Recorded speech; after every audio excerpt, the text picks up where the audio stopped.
In this video, we're going to be talking about the trade of the day. And as you can see, this market's pushing higher. And so what I'm doing is I'm anticipating that this market's going to reverse and come back down and flash down and stop everybody out as this market starts to rally. So I tried to start trailing up, and then we got in a little bit premature on this market. The market flashed back down, filled my trailing stop order, and got me into a short position. Which is what I wanted. I wanted to be short on this position, but I wanted it to go up a little bit higher first. And it didn't. It started to come back down. So as it came down, it filled our order, and we're short the market right now, waiting for it to come down and touch our limit order and give us the profits at the bottom of that long green bar. But in this case, it continues to rally and go up. And so the reason I'm showing you this is because I thought about having to mitigate this position, and I want to show you how that's done. If we get into a position where we think the market's going to go against us, how we go ahead and do that. Now, it's a strategy I call the flea flicker because it's dangerous, because what we're going to be doing is we're going to be dollar cost averaging into our position. So as the market goes against us, we'll dollar cost average. And I started to prepare for that, but in this order, we didn't actually have to do it. We did get the reversal that we were looking for, but I wanted to engage this strategy for you and show you how we would take care of that. So let's go ahead, and I'm at this point waiting for a new price bar to make the next decision. Now, we are in the futures market, of course, and so that allows us to trade without any pattern day trading rules.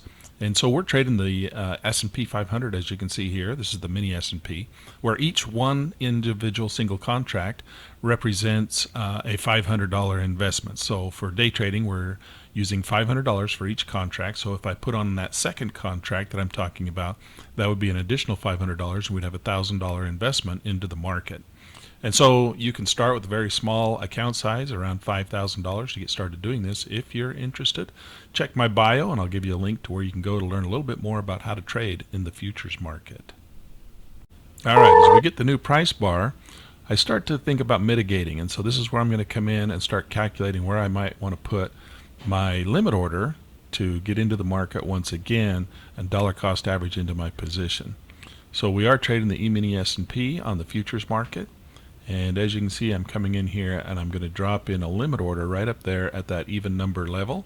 And that's where we would add on to our position, which would bring our average order up to that 38.44. But I wouldn't be getting in or taking another short position until the market rallied up to the 100% level of that calculator, that on-screen calculator. And then as the market rallies up, we would take another short position, which would bring our average price up to 38.44.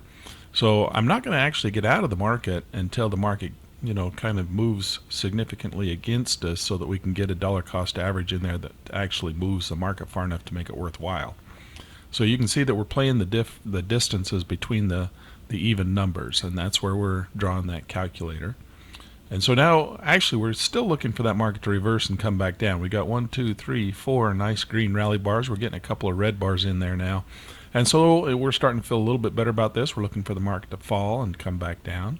Okay, as this market starts to fall, we're back to break even, and we just need it to drop down there and hit our limit order to give us a little bit of profit. And there's the retracement that we're looking for. A little bit more. Come on down, baby. Come down and hit that limit order. And there we go. We got touched out.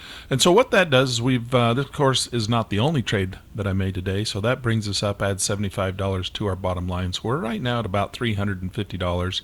And on the end of the day, we ended up a little bit over $1,000 today. And so that was just one trade, or what I wanted to call the trade of the day, to highlight for you and how we took care of that position as the market started to mitigate against us.